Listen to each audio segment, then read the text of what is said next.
All right, everybody, so welcome back to another episode of Colton Posey Fishing. So today we're going to be breaking down spinnerbaits. So this is some questions I've been getting here recently about, when do you choose a spinnerbait? Like what kind of spinnerbait am I choosing? Do I need to go with a double willow? Do I need to go with a Willow Colorado? What spinnerbaits do I use? Cloudy weather, sunny weather, blah, blah, blah. I mean, there's a lot of things that comes into consideration when I'm choosing a spinnerbait. So I'm going to give you my breakdown on how I choose what spinnerbait to use during specific times, and they are great for year-round. Okay, so don't forget that it's not just a springtime bait, it's not just a wintertime bait, it's not just a summertime bait. Spinnerbaits are great year-round. So stay tuned. This is definitely something you don't want to miss. All right, so first let's go over the setups, but before I do, make sure to like and subscribe, because liking the video helps me more than anything as a creator. This is my full-time job. This is what I do. Liking the videos helps get those videos in the algorithm and gets these videos out there, and it helps me a whole lot. Also, if you subscribe, obviously you're not going to miss a video, so that's a big deal. So either way, I would really appreciate it. So let's jump into the setup. So one of the first setups, and y'all hear me talk about it all the time, 7-foot medium heavy action rod. 7-foot medium heavy action rod to me is perfect, for just about any application when it comes to spinnerbait fishing, because a lot of times with spinnerbaits I'm not making real super long casts. Okay, not all the time. Now there is times that I do, but not all the time, and when I'm not, the 7-foot medium heavy is perfect, because I'm throwing the spinnerbait up in grass, I'm throwing it around laydowns and stuff like that. It's typically around cover, and I have that boat 50 to anywhere between 80 to 50 foot from where I'm going to be throwing it, the spinnerbait in. Now if I'm fishing in the boat by myself, I don't have a co-angler or a cameraman or anything like that, then I'm going down the bank at an angle, whatever angle that I can. If the fish are in the grass, then I'm kind of going to be head on with the grass, not necessarily kind of at an angle where I can come through the grass at an angle. Or if they're on the edge of the grass, I'm making decent cast, those 80 feet cast in front of the boat, and then just bringing that bait right down the grass line. So that's another tip that I can give you. Don't be afraid. If you've got a big flipping deck where you can fit 2 people on the front of your boat, both people can stand up there on the front deck of the boat, and one can hit, right on the edge of the grass line, and the other one can hit right on the outside of the grass line. So when you're both running spinnerbaits, let's say, you're both running spinnerbaits, then, it's going to look like a bigger bait ball in the water. And a lot of times it'll trigger multiple bites instead of just one bite here, one bite there, picking them off, so on and so forth. So it's going to be, bam, bam, and, you'll just be pulling bass in like crazy. Either way, that is my pretty much all around setup. I don't really change from this except certain occasions, and we're going to go over that here in just a minute. Gear ratio, I'd recommend 7.5 to 1 or slower. I would not go over a 7.5 to 1. I do like my 7.5 to 1 gear ratio. It doesn't have a whole lot of torque, but I have learned with spinnerbaits I don't want a whole lot of torque, simply because the wires and stuff being there. So now let's talk about another setup that you can use for spinnerbaits, and this is one that I prefer to use especially on clear lakes. So if I'm fishing something like a Lewis Smith Lake or Lanier or Hartwell, or something like that, where I have clear water, anywhere that's got clear water where you have to make those super long casts, then I'm going to go with the 7'3" medium heavy, simply because I can make longer casts. And typically with these clear water lakes, I'm going to go with the double willow blade, simply because I can move that bait a lot faster. I don't want them to get a real good look at it. Okay, that's one of the biggest things I found out about fishing clear water systems is, you really don't want the fish to get a good look at your bait, and a lot of people have trouble speeding up, and I have problems slowing down, but a lot of people have a problem speeding up. So if you're fishing a lake that's clear, you need to make super long casts, you may want to go with a 7'3". But now here's the thing too, if you're throwing a spinnerbait like into laydowns and grass and stuff like that, and you notice like, hey, bites are coming as I'm letting that spinnerbait drop. So let's say you're reeling that spinnerbait and it comes out of that laydown, you're reeling it, and then you pause it and watch it fall, and on that fall you're getting that reaction strike. Now, a lot of times that's where a 7'3" will come in more handy than a 7 foot, simply because you're going to have slack line as you let it fall. You got to have 15 pound. Okay, I don't know any other way to explain it. You got to have 15-pound test if you're going to be running spinner baits close to cover. So my 7 foot, my 7'3", both, I just go ahead and put 15 pound. The 7'3" is going to take up a lot more slack line. A real 7.5 to 1 gear ratio, just like the other one. I don't want a whole lot of torque, but I don't want to, I don't want to sacrifice all the torque that I do have to get those fish away from something they may be holding to. So that's my setup for, long distance casting spinner baits, or spinner baits that I'm letting fall. All right, so one of the first spinner baits I want to talk about is a double willow. Okay, so a double willow spinner bait is something that I typically use, especially in the warmer months. So, June, July, August, September. Throughout those entire months, sometimes October here in Alabama is still, really hot in October most of the time. So, I'm going to be throwing a willow blade a lot of times in October also. But I can simply just move this bait really quick. Now, this bait right here, as you all know, I've told y'all several times, this is a spot sticker. It's called the Mini Me Double Willow Spot Sticker Spinnerbait. I love this bait because it is heavy. It is small profile, and I can move this sucker fast. I can move it extremely fast, and the bait's not going to be rolling over on its side, rolling over on its back, and all that stuff.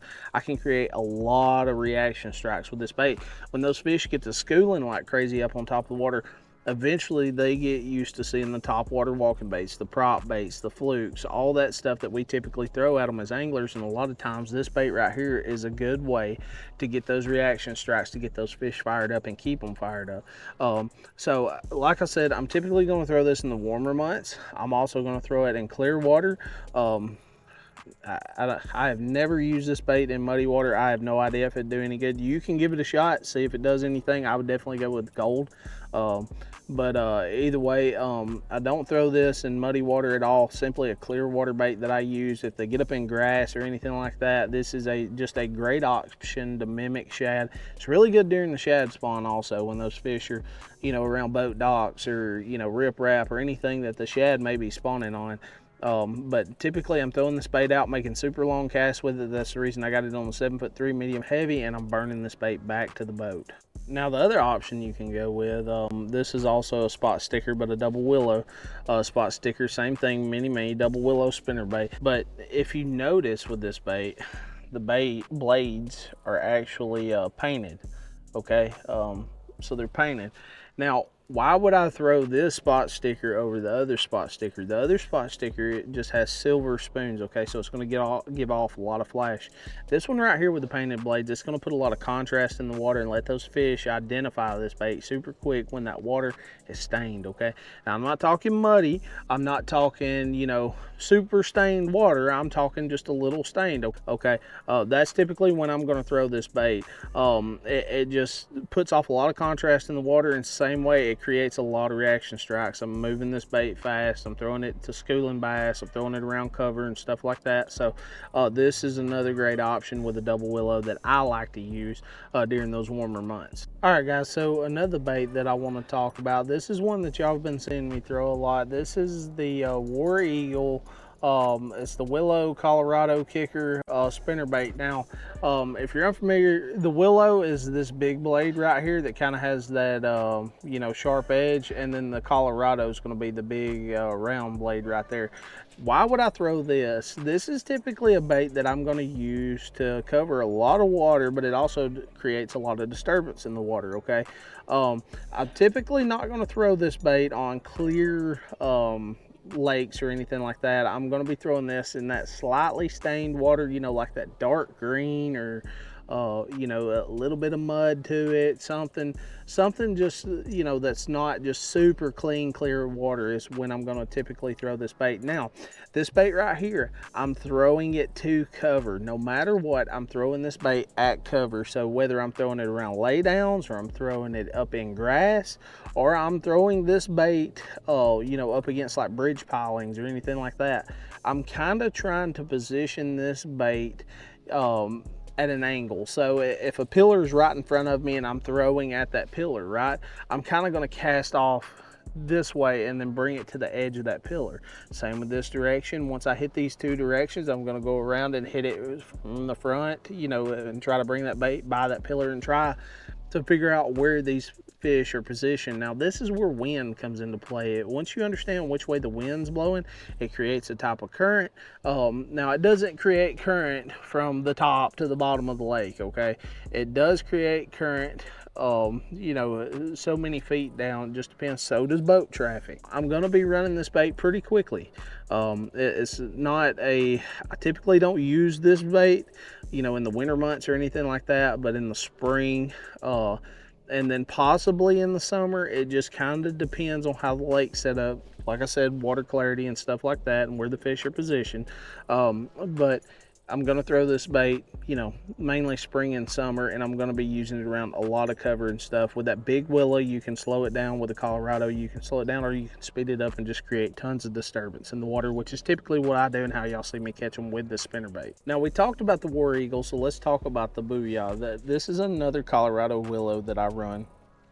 It's a Booyah. I'm typically going to use this one like during the shad spawn and stuff, okay, if I need to move this bait super quick. And the reason for that is the willow blade on this War Eagle smaller. Now obviously you can buy blades and put it on the War Eagle and make it smaller or whatever, but it's about as cheap just to go ahead and buy a Booyah spinnerbait, maybe $1 or $2 more. So I just go ahead and buy the Booyah. So I have 3 different spinnerbait brands that I run: Booyah, War Eagle, and Spot Sticker. That's it. That's all that I run, and they all have their own purpose. So the Booyah, like I said, I'm typically going to use this, the Willow Colorado, if I need to move that bait quicker than I can move the War Eagle without creating more disturbance in the water. Maybe it's a little more subtle bite. Maybe they don't want all that vibration. Maybe they don't want the big blades or anything like that. Then I'm gonna swap to this. Now let's talk about this one. This one's a little more unique, okay? Instead of having, you know, 1 or 2 blades, this one's got 4 willow leaf blades, okay? Now this Booyah right here, this is the Booyah quad, but I'm typically gonna be running this during the fall, okay?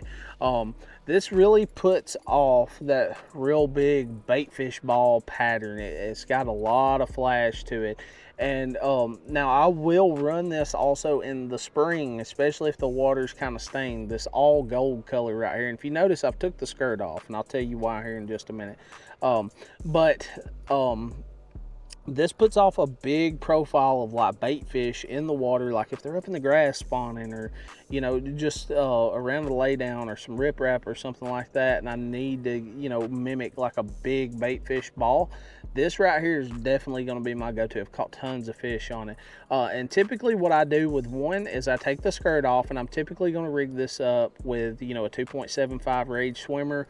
I haven't tried the Crush City on it yet, but that's one of my to-do things this fall. During the fall, when those bait fish are just going nuts all over the top of the water, especially in certain lakes, they move back up in the coves and stuff like that, this bait right here is perfect to throw, you know, up in these bait balls and stuff like that. Like I said, they're not seeing spinner baits a whole lot within these main lake areas, so, you know, spinner baits can be a huge go-to. I caught some beautiful fish up on Gunnersville several years ago with this bait right here, and I was going behind people. They was just throwing stuff that typically we like to throw that time of year, you know, swim baits and stuff like that. Pick this bait up right here, put a 2.75 inch Rage swimmer on it, smoking them, big bass. All right, so with that being said, let's talk about the other quad blade. This is the same exact bait. This is Booyah quad blade spinnerbaits, 3/8 ounce. Typically don't go to a 1/2 ounce at all. There is certain times that I do, but very rare. It's typical, like, it's super muddy water, okay? But either way, this one right here with the skirt, this is the one I'm typically going to run when that water is super clear. But I'm typically not going to go with the gold. I'm going to go with the all silver. If the water's super clear and I've got a lot of fish schooling on close to the top of the water, and I just want to create a lot of disturbance, make it look like a bait ball or something like that, I'm going to throw this bait close to the top of the water and just keep it up in that water column and burn it. Burn it. I kind of want this blade right here, I kind of want it kicking up from time to time on top of the water, and man, they just smoke it. This is just a great option to create those reaction bites was something they don't see a whole lot. I don't really see a whole lot of people throwing this bait. I've never really heard anybody talk about this bait. Picked it up one day, I was like, hey man, this looks cool. So that's how it got started with me and the quad blade spinnerbaits. And I've caught some monsters with quad blade spinnerbaits. Okay, this is kind of like the cheap version of the Alabama rig. Okay, now this next technique is kind of going to be something that it works very, very well. One of the guys that watch the channel on here, he's been a long time follower all the way back to the early days, like 2019. He come down from Missouri and fished with me, and we got on a good bite with this bait right here, simply because the water was stained. But this is the War Eagle River Rat spinnerbait, okay? And if you notice, that Colorado kicker right there is orange. And what this bait does is it gives that bright contrast in the water where these fish can see it when that water's stained, when you typically can't get a bite on anything else, or they're kind of struggling to find it or anything like that, or they're just kind of lethargic. That early spring, you get a lot of those spring rains, the water muddies up everywhere, you got the run-ins and all that, and you're trying to find some clean water but not super clean. You can just catch them anywhere on these. But you know, I'm typically going to throw this one when the water's not just absolute, just chocolate milk, just you can't see a quarter of an inch even with this bait in there. Okay, that's not what I'm talking about. I'm talking about that, you know, the water's kind of, it's brown. Okay, it's not a dark green or anything like that. It's brown. Okay, that's when I'm going to throw this War Eagle spinnerbait, and I'm throwing it up in cover. I'm throwing it down bluff walls, on the channel swings, all that stuff. They will come get it. If they can hear it, they will hunt it down, and when they see it, they hit it and they will smoke it. This is one of my favorite bites to do early spring.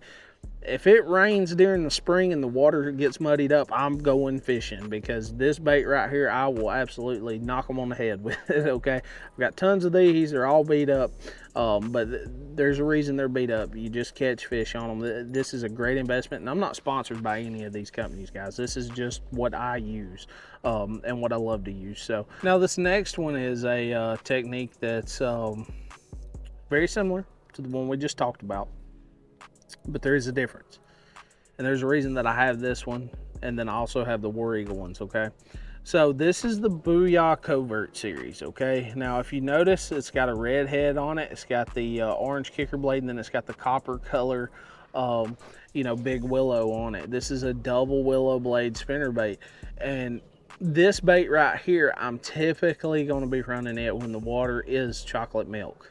Okay, it is dirty, you can't see a quarter of an inch under the water. It is just nasty.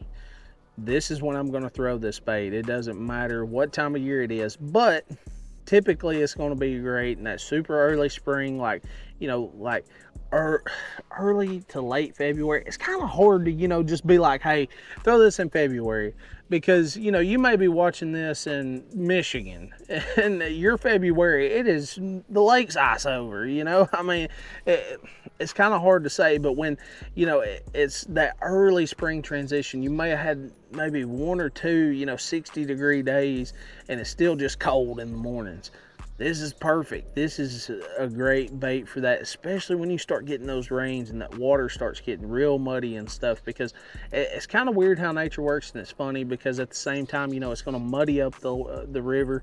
All them particles and stuff in the water is going to absorb heat, and the flats and stuff are just going to be a lot warmer. It's a great time to get in there and catch some fish. And while that water is muddy and those fish are moving up to those flats, this bait right here, you will smoke them on it. That copper color right there, it puts, the double willows is going to put out a lot of vibration, so they're going to be able to hear this. They're going to feel it on their lateral line, all that good stuff.